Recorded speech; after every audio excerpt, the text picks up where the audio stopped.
Selamat pagi teman-teman Kicomania, ketemu lagi dengan channel Agen Burung Tulungagung.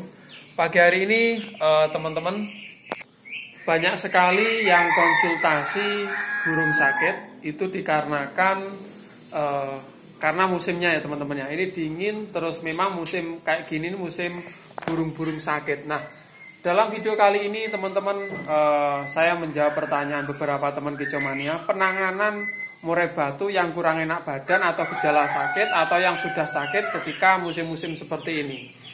Sebelum saya lanjut untuk teman-teman yang pengen gabung di grup Telegram bisa cek di deskripsi ada linknya, teman-teman langsung klik aja langsung gabung ya.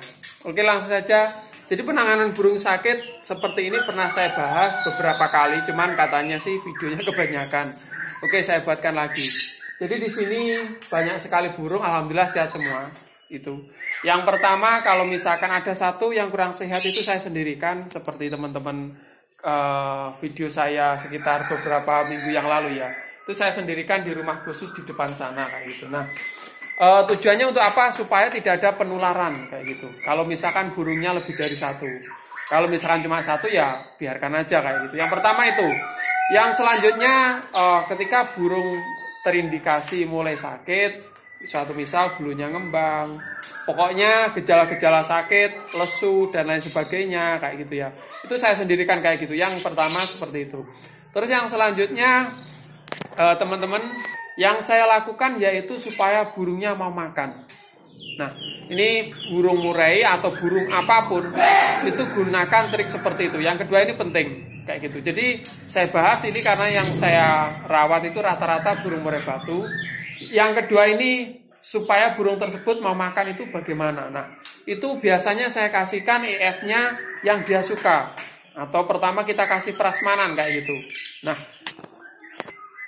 kenapa harus demikian? Karena burung yang sakit, misalkan tidak makan sehari itu bisa tambah parah, bahkan mati gitu teman-teman. Jadi kalau misalkan sebelumnya makannya jangkrik, EF-nya.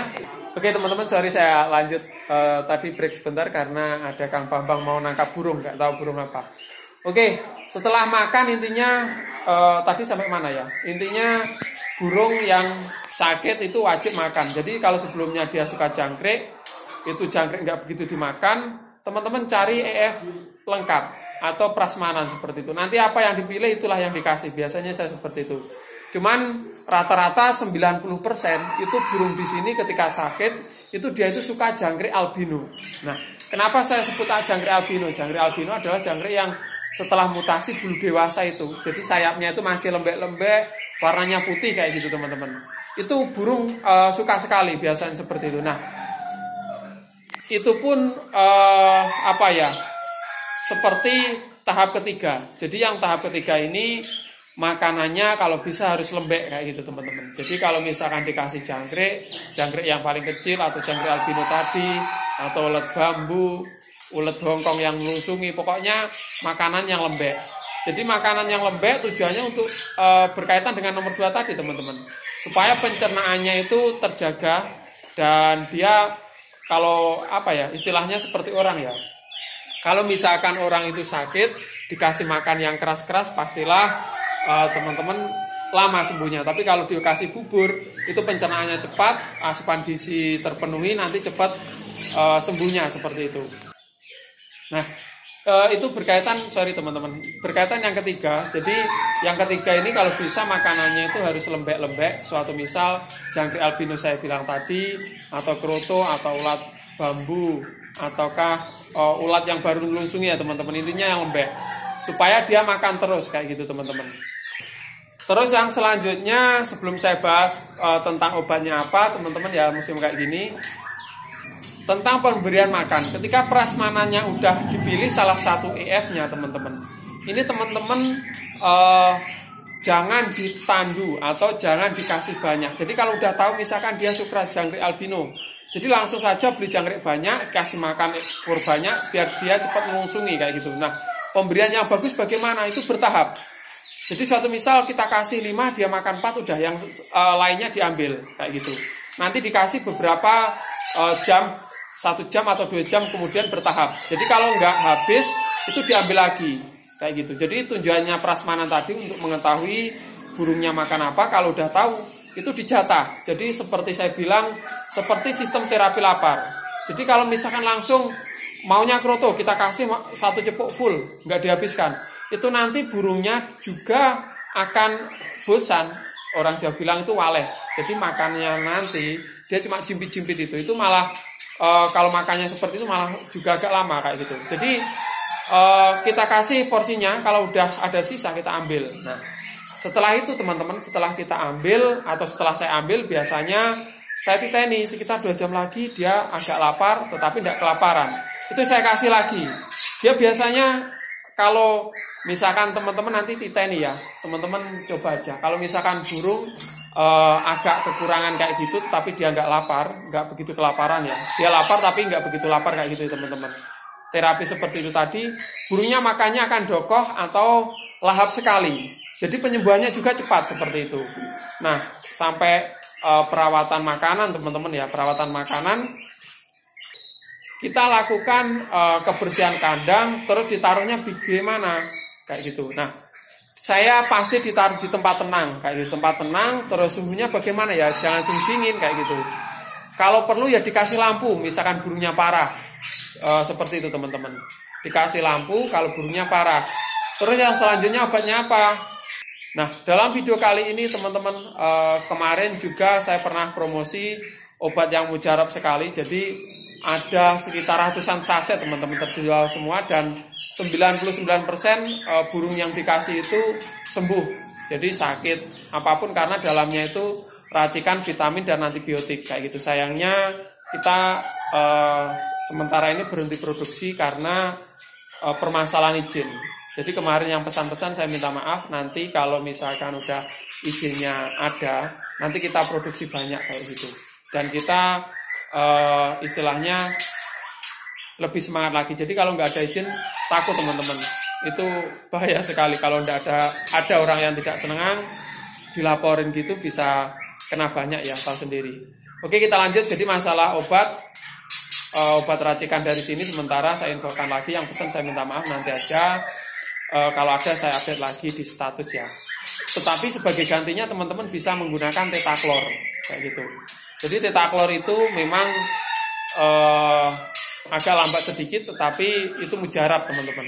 Karena di dalamnya juga ada sedikit antibiotiknya dan vitaminnya juga kayak gitu. Nah, perawatannya kurang lebihnya seperti itu.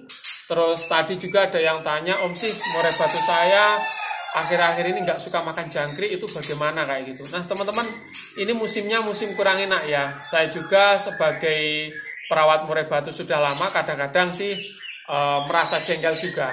Jadi tetapi karena musim-musim seperti ini sering kita lewati ya nyantai aja, tetap nyantai kayak gitu. Nah, kalau misalkan burungnya nggak suka jangkrik, sebelumnya jangkrik, seperti saya bilang seperti tahap awal tadi, pilihlah EF yang disukai burung tersebut kayak gitu.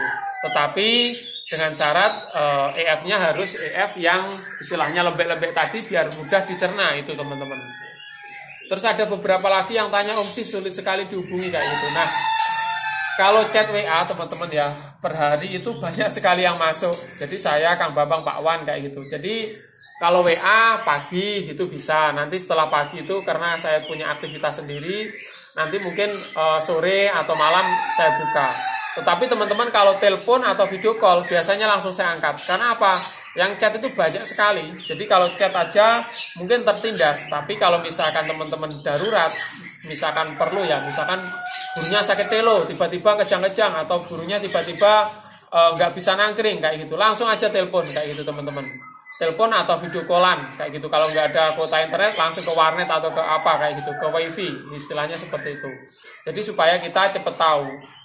Dan ada 1-2 teman-teman juga yang kemarin nggak tahu, saya bilang itu telepon apa teman-teman ya, burungnya sakit parah tetapi nggak telepon kayak gitu. Akhirnya burungnya sampai mati, dia juga agak kecewa kayak gitu. Tapi saya juga minta maaf ya, karena kesibukan itu teman-teman tahu banyak sih kayak gitu ya. Jadi acaranya kesini ke situ dan lain sebagainya. Jadi kalau darurat telepon aja, kalau saya tahu saya angkat dengan senang hati. Oke teman-teman, kayaknya cukup sekian dulu video pagi hari ini, semoga ada manfaatnya. Sebetulnya konten ini sering sekali saya buat tentang merawat burung murai batu sakit, cuman buat tambahan ya. Jika teman-teman punya pengalaman lain, silahkan tulis di kolom komentar. Jadi saya sangat senang sekali jika ada yang membantu menjawab kayak gitu. Terus yang tanya burung dan lain sebagainya, langsung aja chat admin di deskripsi. Itu ada nomornya Pak Bambang sama Pak Wan, atau Kang Bambang atau Pak Wan ya, kayak gitu. Jadi kalau biasanya kurang saya respon untuk yang chat menanyakan harga ke saya, kayak gitu, biar supaya channel ini untuk tutorial aja ya. Jadi kalau pengen update stok ya cek di Kang Bambang, nego-nego aja di sana. Karena pembeli itu wajib nego dan lihat barang. Oke, sekian dulu. Terima kasih. Semoga teman-teman semua sehat selalu. Salam kicau mania dari Tulungagung.